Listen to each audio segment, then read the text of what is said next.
Nandini music SK. आई भैया, हम संजय संवरिया तमाम भोजपुरिया भक्त लोग के हाथ जोड़ के प्रणाम करतानी। माँ शारदे के चरण में एगो भक्ति गीत प्रस्तुत करतानी। हमें आशा न पूरा विश्वास बा कि अपने के प्यार दुलार जरूर मिली।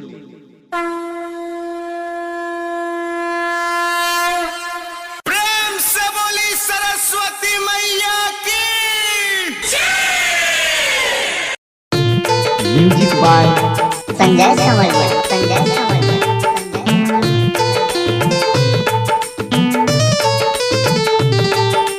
स्वर्ग लोक से चले ले मैया कोई के हंस सवारी। स्वर्ग लोक से चले ले मैया कोई के हंस सवारी। रूपवा लागे अनमोल सज के चले महारानी। रूपवा लागे अनमोल सज के चले महारानी। स्वर्ग लोक से चले ले मैया कोई के हंस सवारी। स्वर्ग लोक से चले ले मैया कोई के हंस सवारी। रूपवा लागे अनमोल सज के चले महारानी। रूपवा लागे अनमोल सज के चले महारानी। प्रेम से बोली सरस्वती मैया की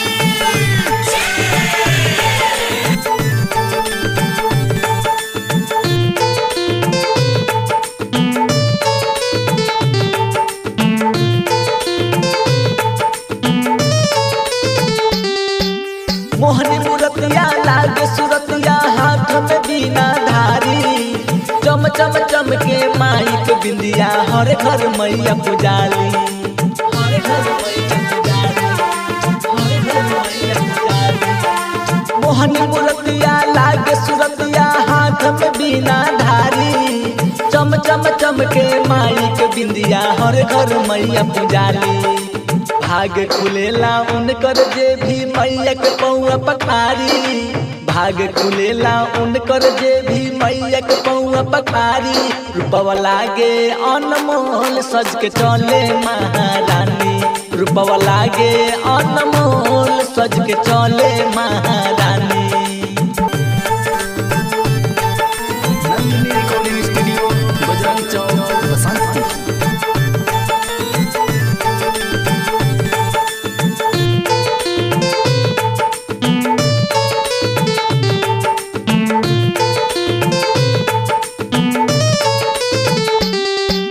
कलसा चौमुख दीपक जरा के करेली माई के पूजा। संजय संवरिया राम बलि शर्मा होई न माई से जुदा। होई न माई से जुदा, होई न माई से जुदा।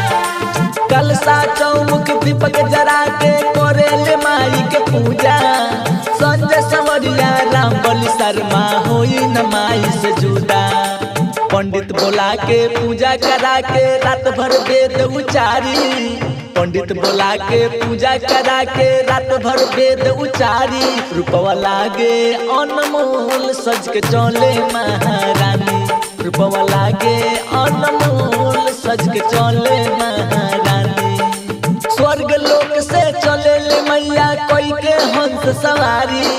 स्वर्ग लोक से चले ले मैया कोई के हंस सवारी। रूपवा लागे अनमोल सज के चले महारानी। रूपवा लागे अनमोल सज के चले महारानी। Nandini recording studio, Bajrang Chowk, Basantpur.